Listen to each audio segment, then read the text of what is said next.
你知唔知啊？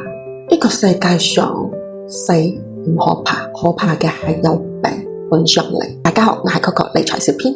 好多人都要諗到，哇，我唔起咗，屋企人點算好啊？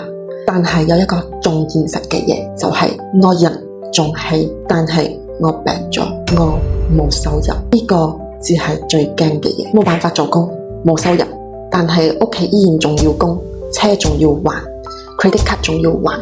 屋企開銷仲要俾細蚊仔嘅生活費、教育費，所有嘢都係一筆錢。呢啲事唔要因為你病而停落嚟㗎，生活依然要過，我哋依然要俾。嗰個時候最辛苦嘅，除咗自己之外，係俾病痛折磨，而屋企都會被影響到。好多人都以為人生最大嘅風險就係離開人世間，但係現實中就係你人仲起，但係你撐唔到呢頭家。有啲安排唔係為咗最壞嘅結果，而係當發生時你仲有得選擇，仲有得安排撐起呢頭家。比離開更現實嘅係人仲起，但係無能為力。